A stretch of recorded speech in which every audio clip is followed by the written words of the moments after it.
যখন আমরা রোড নিয়ে ভাবছি রোডটা ক্লিয়ার চাচ্ছি, কিন্তু যখন আমি পশু কিনতে যাচ্ছি ক্রেতা হিসেবে তখন আবার রাস্তার পাশে হাটটা চাচ্ছি। যদি 1.5 কোটি মানুষ ধরেন আর 1 কোটি প্রায় কুরবানিযোগ্য পশু ধরেন, 2.5 কোটি মানে প্রাণীর চলাচল নিশ্চিত করা এই ইনফ্রাস্ট্রাকচারের মধ্যে আর এই পরিবহন সক্ষমতার মধ্যে ভেরি চ্যালেঞ্জিং। কোরবানির ঈদে মহাসড়কের পাশে 200টিরও বেশি পশুর হাট বসেছে, সেটি খোদ পুলিশ চিহ্নিত করেছে। সেখানে আসলে আপনারা কোনো ব্যবস্থা নিতে পারছেন কিনা? না, ব্যবস্থা তো সব আপনারা আমাদের কাছে চাওয়াটা ভালো। আমরা এলজি এটা সাধারণত স্থানীয় সরকার মন্ত্রণালয়ে এই হাটগুলি ইজারা দেয়।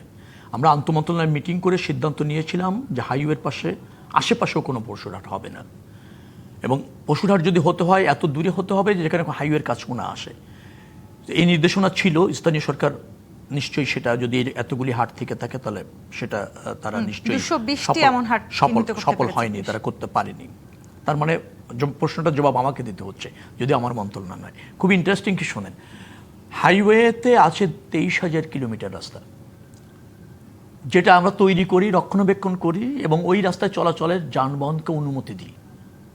রুট পারমিট আমরা দিতে পারি না, রুট পারমিটও দেওয়ার জন্য জেলা এবং বিভাগীয় পর্যায়ে কমিটি আছে, তারা দেয়।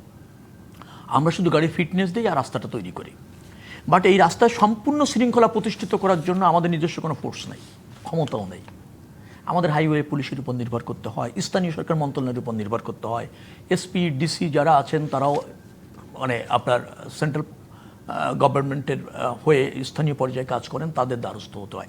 কিন্তু আমরা এক্সিকিউশন করব এরকম কোনো বাহিনীও আমাদের নাই। আমার বিআরটিতে কিছু কর্মকর্তা আছে মাত্র, যোগাযোগ মন্ত্রণালয়ে কিছু কর্মকর্তা আছে মাত্র। আমরা সবাইকে কাজে লাগিয়ে সমন্বিতভাবে করার চেষ্টা করি, কিন্তু আমরা সরাসরি নির্দেশ দিয়ে করতে সক্ষম হবে এরকম কিছু নেই। আবার এবার সর্বাধিক সংখ্যক প্রায় 69টি মোবাইল কোর্ট আমরা করেছি, যেটা গতবার ছিল 24টা, গত ঈদে 24টি মোবাইল কোর্ট আমরা করতে সক্ষম হয়েছিলাম। এবার 69টা মোবাইল কোর্ট আমরা ম্যাজিস্ট্রেটদের সংযুক্ত করতে পেরেছি তাদের নেতৃত্বে।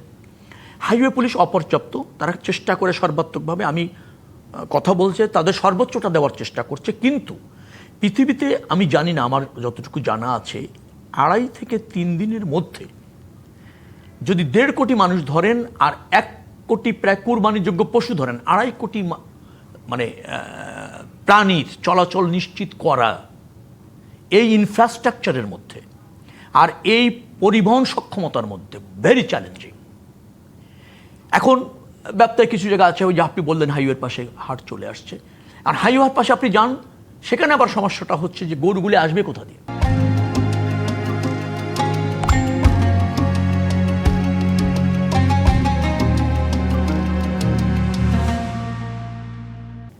সে তো ট্রাকে আসবে, তাকে হয় নদীর পাশে হলে নৌপথে যায়, আর বড় বড় ট্রাক করে করে গরুগুলি বহন করা হয়।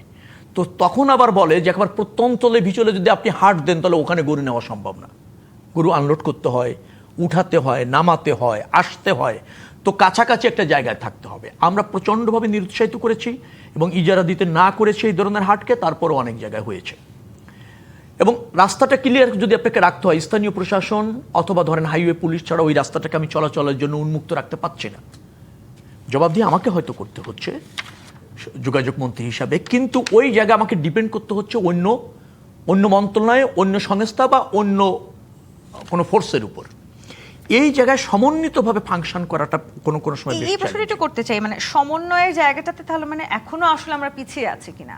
আপনি হয়তো আপনার জায়গাটি থেকে প্রচেষ্টা করছেন, কিন্তু এই যে হাটগুলো যে আপনি যে কথা বলেছেন যে সেটি হয়তো আপনার দেখবার জায়গা না, কিন্তু যাদের আসলে তদারকি করার জায়গা ছিল তারা কেন কঠোর হাতে পিছিয়ে আছে? আমি তা বলছি না, সমন্বিতভাবে কাজ হচ্ছে। এখন ধরেন পশুর হাটটা সাকসেসফুলি করা, এটাও একটা ডিমান্ড। এটাও একটা ডিমান্ড, কারণ মানুষ কি চায়, সেটা কুরবানি পশু কিনতে চায়।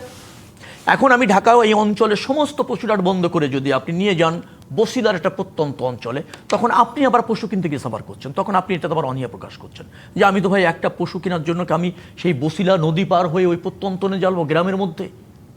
আমি তো চাচ্ছিলাম ধরেন নাগরিকদের যেটা এরকম হয়, যেটা যাত্রাবাড়িতে আপনি যদি যান ওই চিটাগাং রোডের পাশে 2 পাশে গিয়ে একটু দূরে সেখানে হাট হয়েছে, সে তো চায় আমি গাড়িটা রাখবো, রেখে আমি হাটে যাব, একটা পশু কিনবো, আবার গাড়ি তোটে আমি ফ্যামিলি নিয়ে চলে আসবো বা নিজে চলে আসবো, সেবার ওই সুবিধাটাও চান। অর্থাৎ একটার সাথে কিন্তু একটা জড়িত। যখন আমরা রোড নিয়ে ভাবছি রোডটা ক্লিয়ার চাচ্ছি, কিন্তু যখন আমি পশু কিনতে যাচ্ছি ক্রেতা হিসেবে তখন আবার রাস্তার পাশে হাটটা চাচ্ছি, আমি একই ব্যক্তি, দুটি আমার দরকার। সিস্টেমেরও আসলে একটা পরিবর্তন একটা প্রয়োজন পরিবর্তন আমাদের। আছে। এখন আমরা ঈদটা তো ফেস্টিভ্যাল, আমরা এটা উদযাপন করি।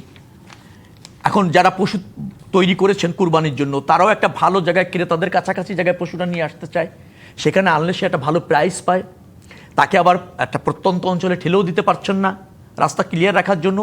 এই জায়গায় সমন্বয় আমাদেরকে করতে হচ্ছে, এই 3-4 দিনের একটা চ্যালেঞ্জ আমাদের জন্য এই হয়েছে।